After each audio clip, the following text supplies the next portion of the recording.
Hello guys. आज की इस वीडियो क्लास में हम लोग कैश फ्लो स्टेटमेंट का एक रिवीजन क्वेश्चन करेंगे। Most of the time student चाहता है कि एग्जाम में जाने से पहले उसके पास इतना टाइम नहीं होता कि वो सारे क्वेश्चंस को देखे और बुक को खोलकर सारे एग्जाम्पल सारे क्वेश्चंस को देखे, और उसके पास टाइम की शॉर्टेज होती है। सो दैट कि वो चाहता है कि एग्जाम से 1 या 2 दिन पहले उसे कैश फ्लो स्टेटमेंट के सारे इंपॉर्टेंट पॉइंट रिवाइज करने हैं। तो ये वीडियो जो आज हम करने जा रहे हैं, इस वीडियो को देखने से आपको कैश फ्लो स्टेटमेंट के जितने भी इंपॉर्टेंट पॉइंट्स होते हैं, इंपॉर्टेंट आइटम्स होती हैं, उनका जो ट्रीटमेंट होता है, उनकी जो पोस्टिंग होती है, और इसके अलावा जो इम्पोर्टेंट अकाउंट्स बनाने पड़ते हैं इस चैप्टर में, वो सारे आपको इस एक वीडियो में ही मिल जाएंगे। तो बेटा, आज की इस वीडियो क्लास से आपको कैश फ्लो स्टेटमेंट के जितने भी इंपॉर्टेंट पॉइंट्स होते हैं, इंपॉर्टेंट लेजर होते हैं, इंपॉर्टेंट आइटम्स का ट्रीटमेंट होता है, वो इस वीडियो से, एक ही वीडियो से कवर अप हो जाएगा। तो चलिए बेटा, स्टार्ट करते हैं आज की वीडियो, और हम कैश फ्लो स्टेटमेंट का एक न्यूमेरिकल सम सॉल्व करके देखेंगे। जी बेटा, स्टार्ट करते हैं। बेटा, इधर की साइड मेरे पास एक क्वेश्चन है कैश फ्लो स्टेटमेंट का। यहाँ पर ये मेरे पास क्वेश्चन है, यहाँ पर कुछ नोट्स टू अकाउंट्स दिए हुए हैं। इस साइड पे बेटा जी हम कुछ सॉल्यूशन करने वाले हैं। तो ये मेरी सॉल्यूशन साइड है, यहाँ पे मैं सॉल्यूशन करूंगा। और बेटा जी ये मेरे को क्वेश्चन गिवन है, इधर वाली साइड पे ये मेरे को क्वेश्चन दिया हुआ है। तो यहाँ पर हमारा क्वेश्चन है, यहाँ पर मेरा सॉल्यूशन है। ये वीडियो केवल उन्हीं स्टूडेंट्स के लिए है जिनको ऑलरेडी कैश फ्लो स्टेटमेंट आता है, और वो सिर्फ इम्पॉर्टेंट पॉइंट्स को, इम्पॉर्टेंट चीजों के ट्रीटमेंट को रिवाइज करना चाहते हैं। तो बेटा, इसमें मैं कोई भी बेसिक पॉइंट आपको डिस्कस नहीं करने वाला हूँ, उसका कंसेप्ट नहीं समझाने वाला हूँ। सिर्फ आपको एक न्यूमेरिकल जिसमें सारे इंपॉर्टेंट पॉइंट्स कवर अप हो रहे हो, वो सॉल्व करके दिखाने वाला हूँ। तो ये वीडियो सिर्फ उन्हीं स्टूडेंट्स के लिए जिनको ऑलरेडी बेटा कैश फ्लो स्टेटमेंट आता है। एक बार जल्दी जल्दी हम कैश फ्लो स्टेटमेंट का ओवरव्यू ले लेते हैं। बेटा जी, आप जानते हैं कैश फ्लो स्टेटमेंट में हमारे पास 3 कॉलम होते हैं। A column cash flow from operating activity, B column बेटा जी cash flow from investing activity, C column बेटा जी cash flow from financing activity. और बेटा जी नीचे आता है opening cash and cash equivalent. Opening cash and cash equivalent में बेटा जी 4 चीजें आती हैं: कैश का बैलेंस, बैंक का बैलेंस, करंट इन्वेस्टमेंट, जिनकी जगह पे समटाइम मार्केटेबल सिक्योरिटीज या फिर शॉर्ट टर्म इन्वेस्टमेंट जैसा वर्ड यूज हो जाता है। तो बेटा जी ये चीज हम कैश एंड कैश इक्विवेलेंट में शो करेंगे। इसके अलावा आप जानते हो बेटा जी बी कॉलम में सारी फिक्स्ड एसेट्स आती हैं, चाहे वो टेंजेबल फिक्स्ड एसेट्स हो या इंटेंजेबल फिक्स्ड एसेट्स हो। जितनी भी एसेट्स की बेटा जी सेल वैल्यू है वो तो यहाँ लिखेंगे सेल ऑफ फिक्स्ड एसेट्स, और जो परचेज ऑफ फिक्स्ड एसेट्स होती है बेटा जी वो माइनस में लिखते हैं यहाँ पर। इसके अलावा बेटा जी सी कॉलम में सारी की सारी फिक्स लाइबिलिटीज आती हैं, यानी लॉन्ग टर्म लाइबिलिटीज या नॉन करंट लाइबिलिटीज, जैसे कि इक्विटी शेयर कैपिटल हो गया, प्रेफरेंस शेयर कैपिटल हो गया, डिबेंचर हो गया, बैंक लोन हो गया, पब्लिक डिपॉजिट हो गया, सिक्योरिटी प्रीमियम हो गया। इसके अलावा अगर आपने डिबेंचर्स पे कोई इंटरेस्ट दिया है, इसके अलावा आपने कोई प्रेफरेंस डिविडेंड या इंटरिम डिविडेंड दिया है, तो बेटा उसका ट्रीटमेंट हम यहाँ शो करने वाले हैं। डन। इसके अलावा बेटा जी ए कॉलम में सबसे पहले आता है net profit before tax and extraordinary activities. इसके लिए हम लोग क्या करते हैं बेटा जी, यहाँ पर इसका वर्किंग नोट बनाते हैं। Cash flow statement accounting standard 33 revised के हिसाब से हमें जो है net profit before tax and extraordinary activities के लिए वर्किंग नोट बनाना पड़ता है। तो बेटा जी ये हम वर्किंग नोट बनाएंगे। इसके अलावा जितने भी नॉन ऑपरेटिंग एक्सपेंस होते हैं या जितने भी नॉन कैश एक्सपेंस होते हैं बेटा जी, उनको हम लोग यहाँ शो कर देंगे। डन। जैसे कि डेप्रिसिएशन वगैरह होता है। इसके अलावा नॉन ऑपरेटिंग इनकम इसमें दिखाते हैं बेटा जी। करंट एसेट्स अगर डिक्रीज हो रही हो तो यहाँ आएंगी, करंट एसेट्स इंक्रीज हो रही हो तो लेस में। इसके अलावा करंट लाइबिलिटी इंक्रीज होती है तो एक तरीके से हमने पैसा बोरो किया। करंट एसेट डिक्रीज हो रही है, इट मीन एक तरीके से हमने एसेट सेल कर दी तो पैसे का आना इधर लिख रहे हैं। करंट एसेट्स इंक्रीज हो रही है, इट मीन मैंने परचेज की होंगी तो पैसा जा रहा है। लाइबिलिटीज डिक्रीज हो रही है, इट मीन मैंने पेमेंट किया होगा, पैसा जा रहा है।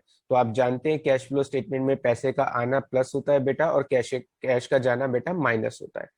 तो ये हम लोगों ने कुछ इंपॉर्टेंट बातें रिवाइज कर ली हैं। चलिए बेटा जी क्वेश्चन स्टार्ट करते हैं। हमको बेटा जी सबसे पहले जो है बैलेंस शीट में पर्टिकुलर्स है, इक्विटी लायबिलिटी है, शेयर होल्डर फंड है, शेयर कैपिटल है। इसके आगे बेटा जी फुटनोट नंबर 1 लिखा है, इसका मतलब इसकी डिटेल नीचे दी हुई है। तो बेटा जिनके आगे फुटनोट नंबर दिया होता है उनको हम नीचे पढ़ेंगे। यहां पर मैं केवल उन आइटम्स को पढ़ूंगा जिनके आगे फुटनोट नंबर नहीं दिया होता है। तो इक्विटी शेयर कैपिटल के आगे शेयर कैपिटल के आगे फुटनोट दिया है, नीचे डिटेल है, रिजर्व सरप्लस के आगे भी नोट्स दिया हुआ है, लॉन्ग टर्म बोरिंग्स का भी नोट्स है, शॉर्ट टर्म बोरिंग्स का नोट्स नहीं दिया हुआ है।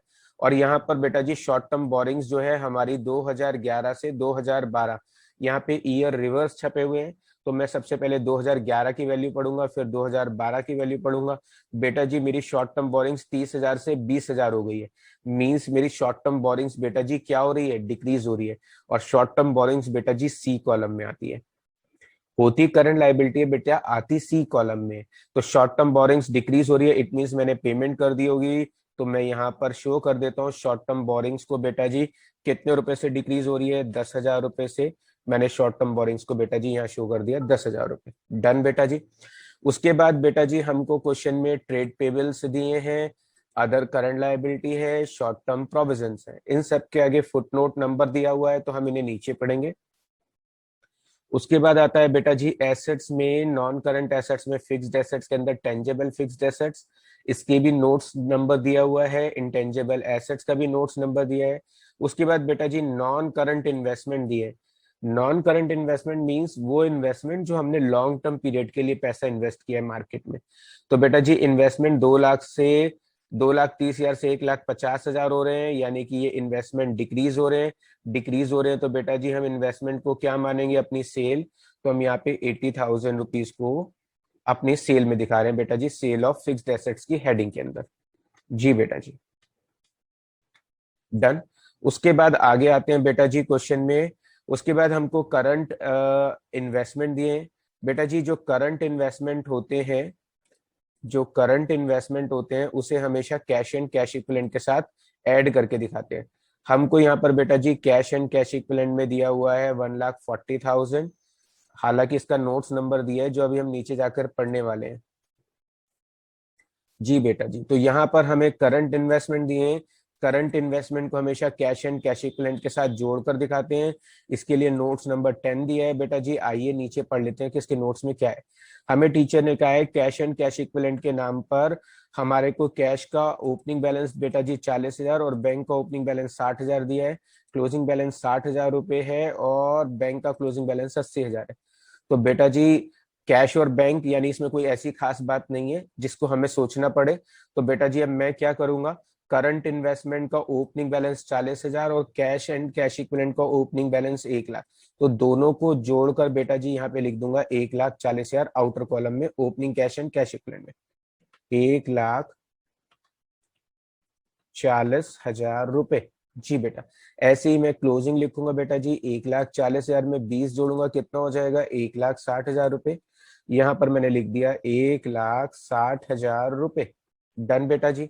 अब आप जानते हैं कि ABC यानी कि हमारा जो A एक्टिविटी का आंसर होता है, B एक्टिविटी का आंसर होता है और C एक्टिविटी का आंसर होता है, तीनों का आंसर मिलाकर हमारा जो ओपनिंग और closing cash and cash equivalent का डिफरेंस होता है उसके बराबर आना चाहिए। तो 160 में से 1,40,000 घटाऊंगा तो मींस 20,000 डिफरेंस आ रहा है। तो यानी मेरा A एक्टिविटी, B एक्टिविटी और C एक्टिविटी का सम जो है वो 20,000 आना चाहिए। ठीक है बेटा। चलिए अब हमने यहाँ पे पढ़ लिया। उसके बाद बेटा जी मुझको इन्वेंट्री दिया हुआ है। इन्वेंट्री दिया हुआ है बेटा जी 60,000 से 40,000। इन्वेंट्री यानी स्टॉक मेरी करंट एसेट से डिक्रीज हो रहा है। करंट एसेट डिक्रीज होती है तो एक तरीके से हम इसे सेल मानते हैं। तो बेटा जी मैं यहाँ पे लिखने जा रहा हूँ कितने रुपए से इन्वेंट्रीज डिक्रीज हो रही है, 20,000 रुपए से। यहाँ पे मैंने शो कर दिया 20,000 रुपए। डन। उसके बाद ट्रेड रिसीवेबल के आगे नोट्स नंबर दिया है, कैश एंड कैश इक्विवेलेंट हो चुका, अदर करंट एसेट्स के आगे नोट्स नंबर दिया है। तो बेटा जी हमने जल्दी से क्या किया, बैलेंस शीट में से उन आइटम्स को कवर अप कर लिया जिनके आगे नोट्स नंबर नहीं डला है। शॉर्ट में शॉर्ट टर्म बोरिंग्स बेटा जी डिक्रीज हो रहे हैं, सी कॉलम में लिखा है माइनस में, माइनस के लिए मैंने ब्रैकेट का साइन लगाया है। उसके बाद करंट इन्वेस्टमेंट और कैश एंड कैश इक्विवेलेंट को जोड़कर लिखा है 40 प्लस 1,00,000 यानी 140 बेटा जी यहाँ पर मेंशन कर दिया। ऐसे ही बेटा 140 और 20 यानी 160 यहाँ मेंशन कर दिया। इसके अलावा इन्वेंट्री दिया हुआ था 60 से 40, करंट एसेट डिक्रीज हो दिया, हमने यहाँ शो कर लिया। जी बेटा जी, अब हमने क्या किया बेटा जी, हमने बैलेंस शीट के पॉइंट्स जो थे अंदर वाले जिनके आगे नोट्स नंबर नहीं था वो कवर अप कर लिया। तो अब हम नोट्स नंबर को पढ़ेंगे और टर्न बाय टर्न उनको करते जाएंगे। डन बेटा जी?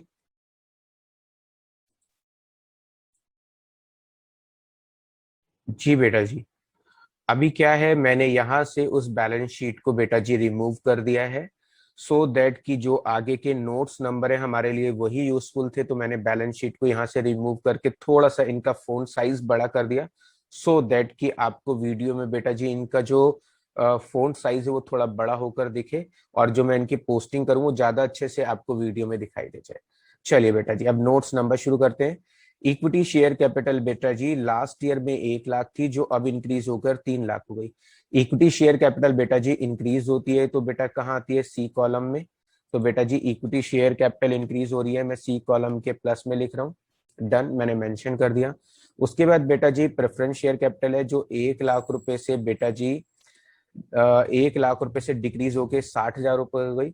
अगर प्रेफरेंस शेयर कैपिटल डिक्रीज हो रही है तो बेटा जी इसका मतलब ये होता है कि हमने इसका रिडम्शन कर दिया। तो बेटा जी प्रेफरेंस शेयर कैपिटल का रिडम्शन कर दिया है हमने 40 हजार रुपए का।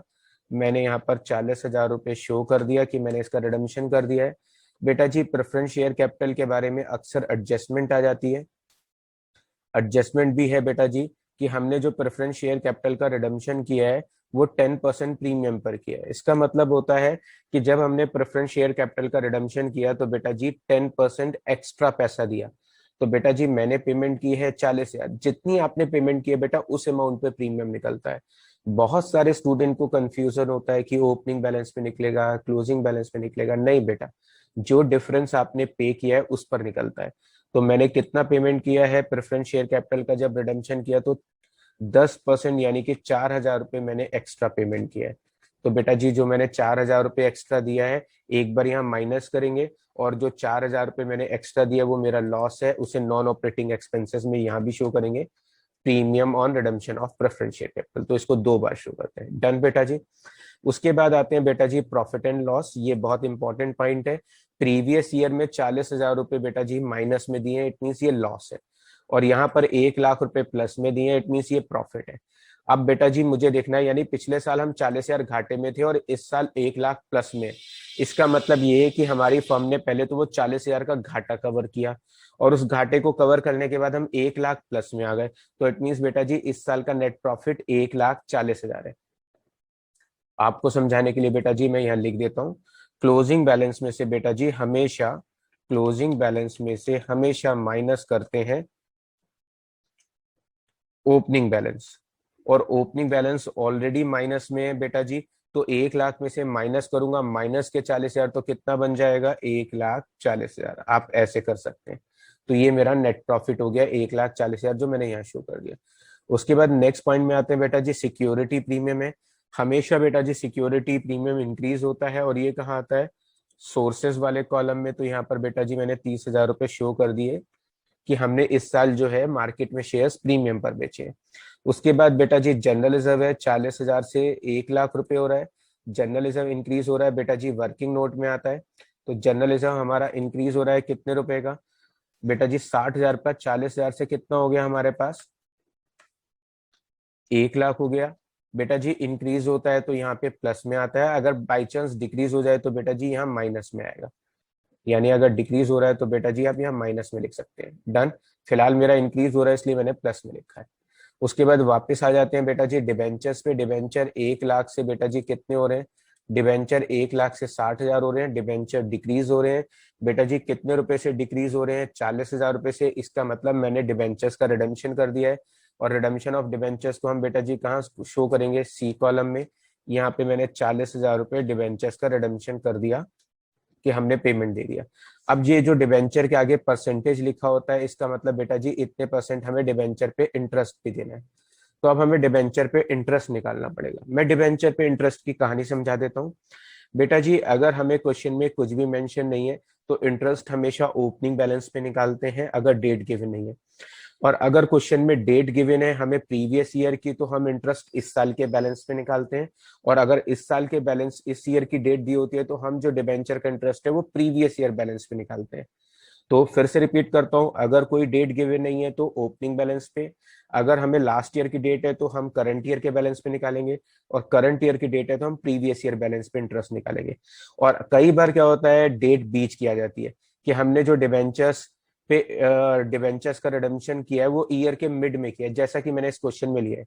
यहाँ पे लिखा है कि डिबेंचर्स को जो रिडम्पशन किया है बेटा जी, वो हमने ईयर के मिड में किया है, 1 अक्टूबर 2011 में किया है। तो अब इंटरेस्ट कैसे निकालेंगे बेटा जी, आइए एक बार समझ लेते हैं। जी बेटा जी, आपको समझाने के लिए बेटा जी, ये मेरे पास 2011 है ईयर, और यहाँ पर बेटा जी मेरे पास एक तरीके से क्या आ गया है, 12 आ गया है। तो बेटा जी 2011 और 2012, यहाँ मैंने अक्टूबर में पैसा लौटा दिया है। तो बेटा जी अब इंटरेस्ट कैसे निकालेंगे, अगर मुझे अप्रैल पिछले साल की ओपनिंग डेट दी होती तो मैं इस वाले बैलेंस पे इंटरेस्ट निकालता, डन। अगर मुझे मार्च 2012 की डेट दी होती तो फिर मैं 2011 के बैलेंस पे इंटरेस्ट निकालता। बट मुझे तो लिखा है, टीचर ने कहा है 1 अक्टूबर को रिडम्पशन कर दिया, तो कैसे करेंगे। जब भी इस तरीके से आता है कि 1 अक्टूबर को रिडम्पशन किया है, तो बेटा जी जो ओपनिंग बैलेंस होता है उस पर 6 महीने का इंटरेस्ट निकलेगा। इसी तरीके से जो बेटा जी क्लोजिंग बैलेंस होता है उस पर 6 महीने का इंटरेस्ट निकलेगा। तो यानी कि हमने जो डिबेंचर्स का रिडम्पशन किया था बेटा जी, वो 1 अक्टूबर को 40,000 रुपए लौटाए थे। इसका मतलब साल के शुरू में हमारे पास डिबेंचर थे 1 लाख के, 1 लाख पर मैंने 6 महीने का इंटरेस्ट दूंगा, क्योंकि 6 महीने तक तो मेरे ऊपर 1 लाख के डिबेंचर का आउटस्टैंडिंग बैलेंस था।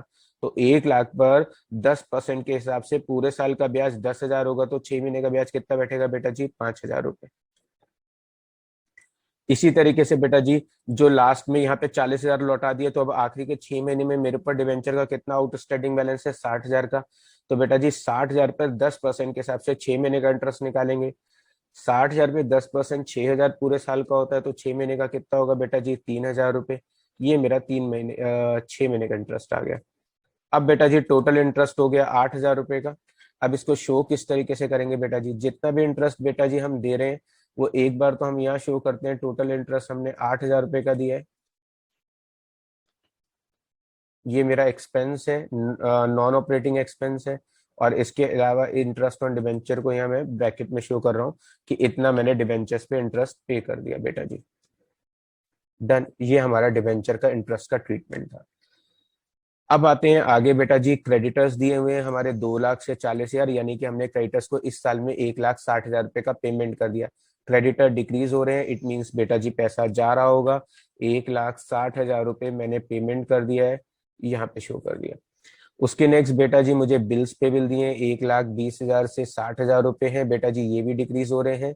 तो बेटा जी यहाँ पर शो कर देते हैं, बीपी हमारे डिक्रीज हो रहे हैं 60,000 रुपए, डन बेटा जी। उसके नेक्स्ट आते हैं बेटा जी, हमको दिया है अदर करंट लाइबिलिटी के नाउन पर आउटस्टैंडिंग एक्सपेंस है, ये भी हमारे डिक्रीज हो रहे हैं। तो बेटा जी इसका मतलब मैंने आउटस्टैंडिंग एक्सपेंसेस की पेमेंट कर दी 90,000 रुपए। तो मेरी करंट लाइबिलिटी डिक्रीज हो रही थी, ये भी मैंने यहाँ पर शो कर दिया बेटा जी। तो होप ही यहाँ तक आपको इजीली समझ में आ रहा होगा बेटा जी। जी बेटा जी, अब आते हैं हमारे पास शॉर्ट टर्म प्रोविजन को लेकर। शॉर्ट टर्म प्रोविजन में हमें एक तो प्रोविजन फॉर टैक्स दिया है और एक प्रोविजन फॉर डाउटफुल डेट्स दिया हुआ है। ये पॉइंट बहुत इंपॉर्टेंट है, किताब में एक दो क्वेश्चंस में ही होता है। प्रोविजन फॉर टैक्स तो जनरली मिल जाता है, लेकिन प्रोविजन फॉर डाउटफुल डेट्स का पॉइंट नहीं होता। प्रोविजन फॉर डाउटफुल डेट्स आप जानते हैं, 11th में हम डेटर्स पे जो भी प्रोविजन बनाते थे 10%, उसे डेटर में से माइनस करके पीएनएल के 2 में शो करते थे।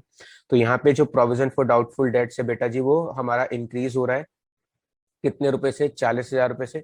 अगर हमारा provision for doubtful debts increase हो रहा है तो बेटा जी उसको हम कहाँ शो करेंगे, जो प्रोविजन फॉर डाउटफुल डेट्स हमारा इंक्रीज होता है तो नॉन ऑपरेटिंग एक्सपेंसेस में शो करते हैं, ठीक। और अगर डिक्रीज हो रहा होता तो बेटा जी नॉन ऑपरेटिंग इनकम में शो करते।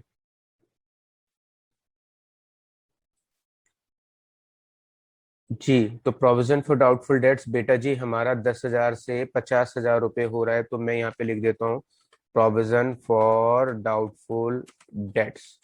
बेटा जी कितने रुपए से इंक्रीज हो रहा है, 40,000 रुपए से।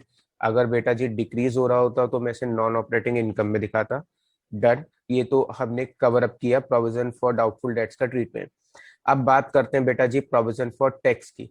प्रोविजन फॉर टैक्स है बेटा जी 50,000 से 80,000। इसके बारे में हमने एडजस्टमेंट लिया है कि provision for tax made during the year कितना है, 1 लाख रुपए। इस साल हमने टैक्स के लिए 1 लाख रुपए का प्रोविजन बनाया है। तो बेटा जी आइए टैक्स का अकाउंट बनाते हैं। ओपनिंग बैलेंस 50,000 है, क्लोजिंग बैलेंस 80,000 रुपए। आपने कई बार टैक्स का अकाउंट बनाया होगा। तो बेटा जी यहाँ पर हमें टैक्स का अकाउंट है, ओपनिंग बैलेंस लायबिलिटी के क्रेडिट साइड में आते हैं। तो ओपनिंग बैलेंस 50,000 रुपए है, मैंने यहाँ शो कर दिया। क्लोजिंग बैलेंस बेटा जी कितना दिया हुआ है, 80,000 रुपए। इस साल मैंने टैक्स के लिए कितने रुपए का प्रोविजन बनाया है, जो भी प्रोविजन बनाते हैं बेटा जी अब हम लोग उसके लिए एंट्री बनाएंगे क्या, P and L account debit to provision for tax. तो बेटा जी पी एंड एल डेबिट है तो किस साइड आएगा, क्रेडिट साइड। तो 1 लाख रुपए का हमने टैक्स के लिए प्रोविजन बनाया, वो यहाँ शो कर दिया। इस साइड का सम आ रहा है बेटा जी 1,50,000 रुपए। 1,50,000 में से 80,000 घटाएंगे तो बेटा जी जो डिफरेंस निकलेगा वो टैक्स पेड आ जाएगा। तो बेटा जी टैक्स पेड आ रहा है हमारा 70,000 रुपए का। ये तो मेरा टैक्स पेड हो गया। और बेटा जी ये provision for tax made during the year मुझको कितना दिया हुआ था, 1 लाख का। तो अब क्या करेंगे, जो provision for tax made during the year होता है बेटा जी उसको तो हम यहाँ शो करते हैं। तो इस साल मैंने टैक्स के लिए कितने रुपए का प्रोविजन बनाया है बेटा जी, 1 लाख रुपए का। तो मैं यहाँ पे शो कर रहा हूँ 1 लाख रुपए का मैंने टैक्स के लिए प्रोविजन बना दिया। और जितना टैक्स पे किया है बेटा जी आप सब जानते हैं, एक कॉलम में सबसे नीचे शो करते हैं टैक्स पेड को। 70,000 रुपए का मैंने टैक्स पेड कर दिया। डन बेटा जी। आइएगा बेटा जी नेक्स्ट पॉइंट पे आते हैं। बेटा जी हमको लैंड बिल्डिंग दिया हुआ है। लैंड बिल्डिंग है और एसेट्स को लेकर हमें दो तरीके से अकाउंट बनाने के लिए आ जाता है। एक तो होता है कि हमको लैंड बिल्डिंग दी है लेकिन इसके साथ हमें कोई इसका एक्यूमुलेटेड डेप अकाउंट नहीं दिया हुआ। और यहाँ पे देखिएगा बेटा जी मशीन दी है और मशीन के साथ हमें एक्यूमुलेटेड डेप दिया हुआ है या फिर प्रोविजन फॉर डेप दिया हुआ है। अब बेटा जी यहाँ पर हमें इनका अकाउंट बनाना सीखेंगे। तो बेटा जी लैंड का अकाउंट बनाएंगे। लैंड को लेकर एडजस्टमेंट है बेटा जी, ये रही हमारे पास एडजस्टमेंट। लैंड को लेकर जो एडजस्टमेंट है वो क्या एडजस्टमेंट है बेटा जी, कॉस्टिंग 80,000 की बिल्डिंग थी जिस पर एक्यूमुलेटेड डेप।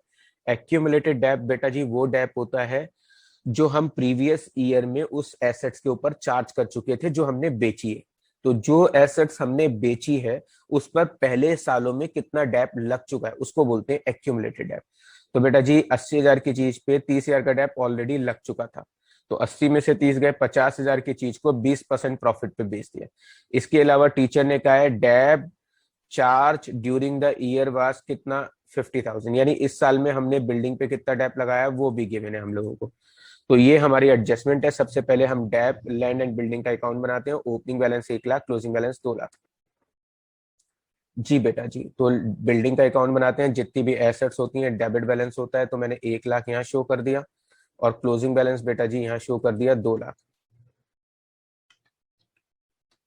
लीजिए बेटा जी यहाँ शो कर दिया 2 लाख। उसके बाद बेटा जी अब हम लोगों को ये हमें बार बार करना पड़ रहा है, नीचे यहाँ ले आते हैं बेटा जी। ये यहाँ पे ले आया ताकि मुझे बार बार इसे घुमाना ना पड़े।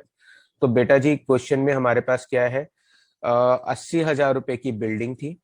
उस पर ऑलरेडी पुराना डेप कितना लग चुका था, 30,000 रुपए का। 80,000 की चीज पे 30,000 का डेप लग चुका था। 50,000 की चीज को 20%। तो बेटा 50,000 का 20% सर 10,000। बेटा बिल्कुल ठीक। 50,000 की चीज पे 10,000 का प्रॉफिट जोड़ेंगे तो कितने की बेच दी, 60,000 की। 60,000 रुपए मैंने यहाँ शो कर दिया।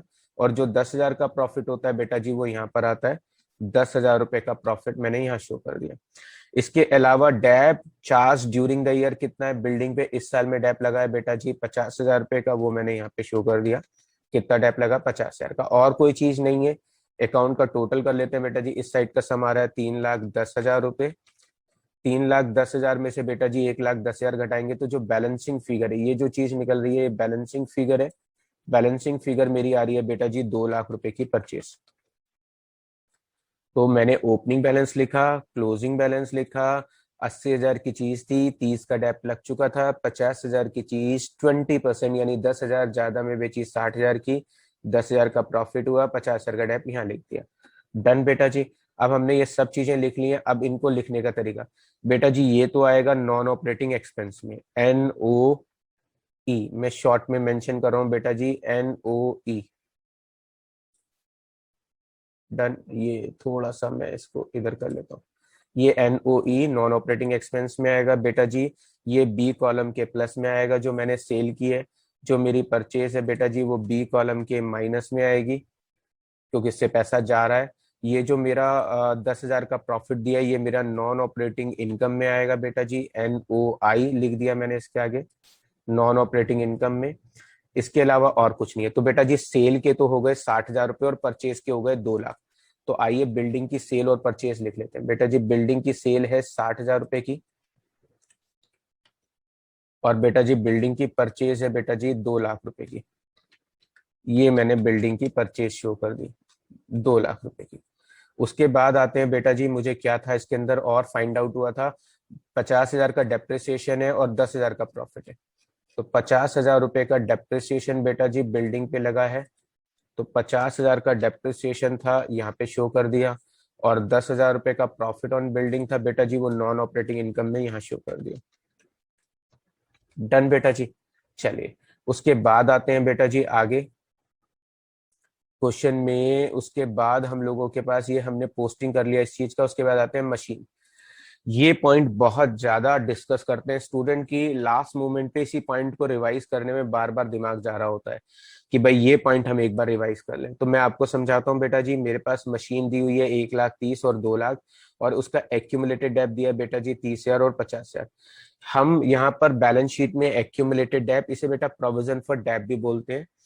इसका मतलब ये है कि हम एसेट्स को ओरिजिनल वैल्यू पे शो कर रहे हैं, और उस एसेट्स के अगेंस्ट इतना डेप लग चुका है। ये जो 2 लाख और 1,30,000 है बेटा जी, ये मशीन की ओरिजिनल वैल्यू दी हुई है, और उसके अगेंस्ट जितना डेप अब तक लग चुका है बेटा जी, ये उसका एक्यूमुलेटेड डेप, यानी एक्यूमुलेटेड यानी टोटल डेप कितना लग चुका है उसके ऊपर वो दिया हुआ है हमको। तो अगर हमें इस तरीके से मशीन भी दी हो और एक्यूमुलेटेड डेप का बैलेंस भी दिया हो, तो हम इनके सेपरेट अकाउंट बनाते हैं। तो सबसे पहले आप ये याद देख लीजिए बेटा जी, मशीन का ओपनिंग बैलेंस है 1,30,000 और क्लोजिंग बैलेंस है 2 लाख। आइए बेटा जी, मशीन का ओपनिंग बैलेंस है बेटा जी 1,30,000, मैंने यहाँ लिख दिया। क्लोजिंग बैलेंस है बेटा जी 2 लाख, वो मैंने यहाँ लिख दिया। इसी तरीके से जो एक्यूमुलेटेड डेप का बैलेंस है बेटा जी, वो मैं यहाँ लिख देता हूँ, जो कि 30,000 रुपए था, जिसे हम प्रोविजन फॉर डेप भी बोल रहे हैं बेटा जी। इसके अलावा क्लोजिंग बैलेंस बेटा जी दिया हुआ था मुझको 50,000 रुपए, वो मैंने यहाँ लिख लिया। तो अब मैंने मशीन का ओपनिंग बैलेंस यहाँ पे शो कर दिया, और जो एक्यूमुलेटेड डेप था उसका ओपनिंग बैलेंस बेटा जी प्रोविजन फॉर डेप या एक्यूमुलेटेड डेप जो आप कहना चाहो उसमें लिख दीजिए। उसके बाद बेटा जी यहाँ पर हमें इसकी एडजस्टमेंट दी हुई है कि हमने इस साल में कितने रुपए की मशीन बेची है। कॉस्टिंग 60,000 मशीन, 60,000 की मशीन थी, जिसपे बेटा जी कितना डेप लग चुका था, 10,000 रुपए का डेप लग चुका था। 60,000 की मशीन जिसपे 10,000 का डेप लग चुका था, तो यानी कि 60 में से 10 गए 50,000। 50,000 की चीज को 20%, 50,000 का 20%, सर 10,000 रुपए घाटे पे बेचा। तो 50,000 की चीज को 10,000 घाटे पे बेचा, तो कितने का बेटा बेचा, 40,000 का। तो आइए बेटा जी, अगर हमें इस तरीके से पॉइंट आता है तो हम लोग क्या करते हैं बेटा जी, मशीन सोल्ड अकाउंट बनाते हैं। आइएगा बेटा जी, मशीन सोल्ड अकाउंट पे आते हैं। तो बेटा जी मशीन हमारे पास कितने रुपए की थी, मशीन सोल्ड अकाउंट में हम बेटा वही इंफॉर्मेशन शो करते हैं जो मशीन को बेचने से रिलेटेड होती है। 60,000 रुपए की मशीन थी बेटा जी, उस पर ऑलरेडी कितना पुराना डेप लग चुका था बेटा जी, 10,000 रुपए का डेप लग चुका था। 60 में से 10 गए बेटा जी 50,000 की चीज, 50,000 की चीज 20%, 50,000 का 20% होता है 10,000 रुपए, तो 10,000 रुपए का घाटा हो गया।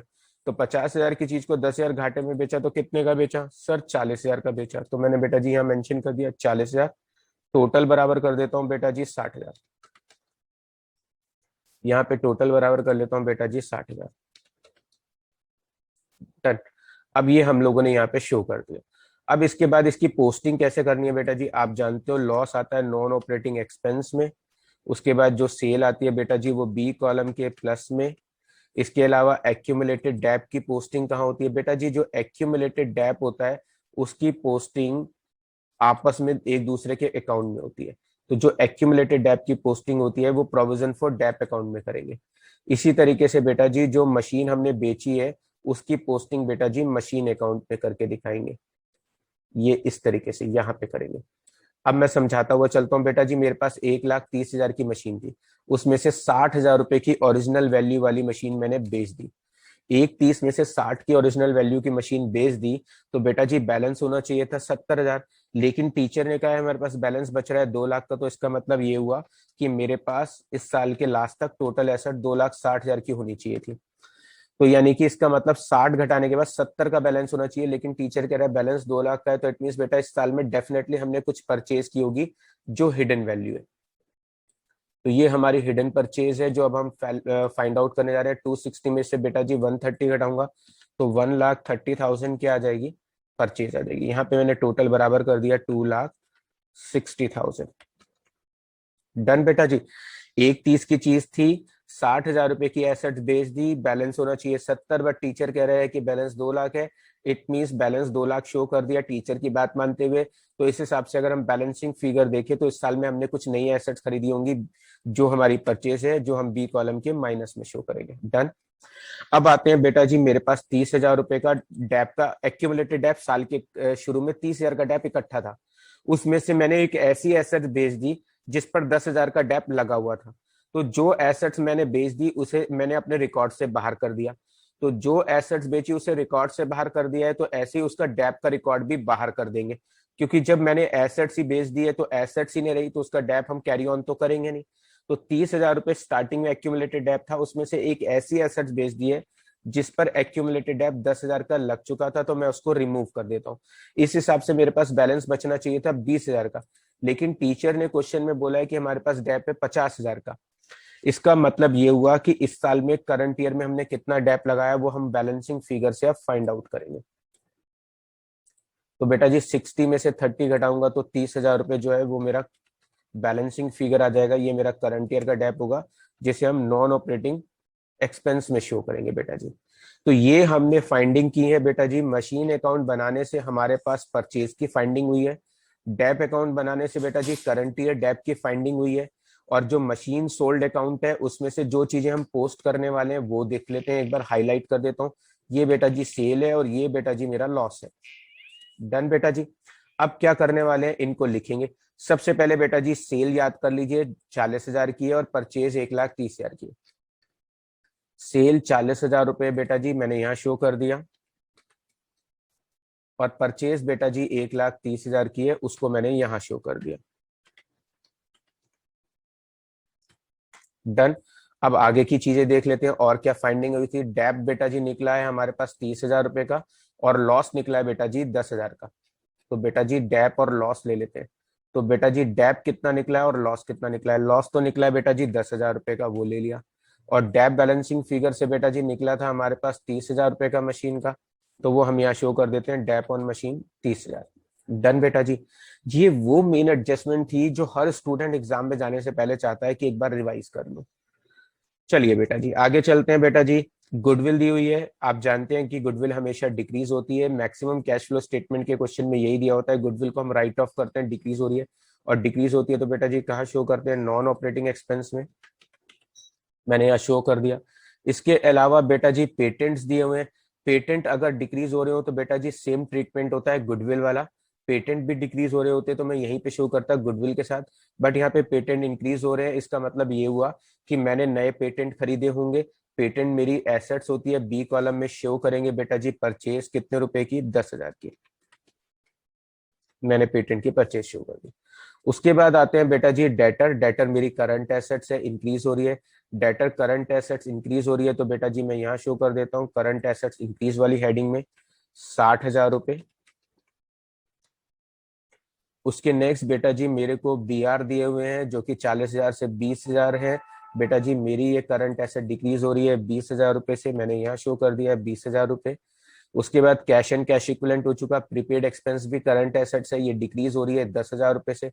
तो प्रीपेड एक्सपेंस करंट एसेट्स है, डिक्रीज हो रही है 10,000 रुपए से, मैंने यहाँ शो कर दिया। उसके बाद अगर हम बेटा जी बात करें तो एडजस्टमेंट नंबर 1 डन है, एडजस्टमेंट नंबर 2 डन है, प्रपोज डिविडेंड।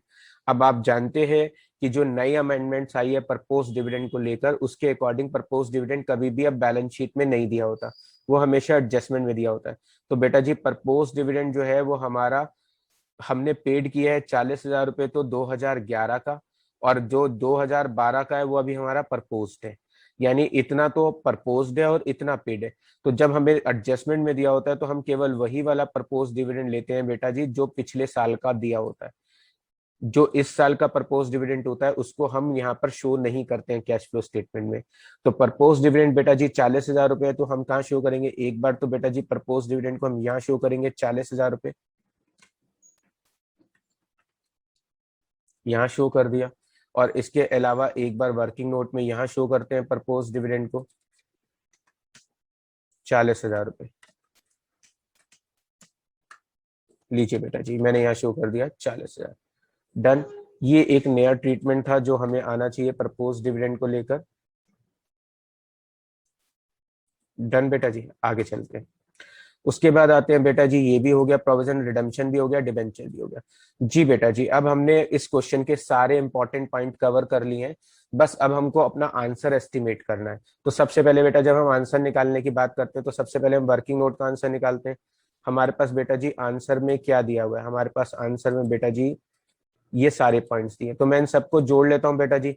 140 में 1 लाख जोड़ूंगा 240, 240 में बेटा 1 लाख जोड़ूंगा तो कितना हो जाएगा सर, 240 में 1 लाख जोड़ेंगे 340 हो जाएगा। तो बेटा जी ये मेरा आ गया 3,40,000। ये जो मेरा नेट प्रॉफिट आता है इसको हम यहाँ लिख देते हैं 3,40,000। अब बेटा जी मैं आंसर निकालता हुआ चलूंगा। 340 में 8 जोड़ेंगे 348, 352, 362, 392, 4,42, 4,42 में 50 जोड़ेंगे 4,92, 4,92 में से 10 घटाएंगे 4,82। बेटा जी ये जो बच रहा है मेरे पास 4,82,000 रुपीज, ये मेरा हो गया operating profit before change in working capital. 4,82 में बेटा जी जो करंट एसेट डिक्रीज और करंट लाइबिलिटी इंक्रीज हो रही है वो प्लस कर लेता हूँ। 5,02, 5,12, 532, 532 में से बेटा जी मुझे ये सारी वैल्यूज घटानी है। 532 में से बेटा जी घटाऊंगा 60, 532 में से इसे घटाता हूं तो बेटा जी बचेगा 472, 472 में से 60 घटाएंगे 412, 412 में से 1 घटाएंगे 312, 312 में से बेटा जी मुझे माइनस करने हैं 160, 220, 312 में से बेटा जी 220 घटाऊंगा, 312 में से 220 घटाऊंगा। जी बेटा जी एक सेकंड लगेगा, मैं कैलकुलेट कर लेता हूँ। 3,12,000 में से 220 माइनस कर देते हैं तो बेटा जी बचेगा 92,000। तो ये मेरा आंसर आया है ऑपरेटिंग एक्टिविटीज का। Cash inflow from operating activities बेटा जी 92,000 है इन सबको एडलेस करने के बाद।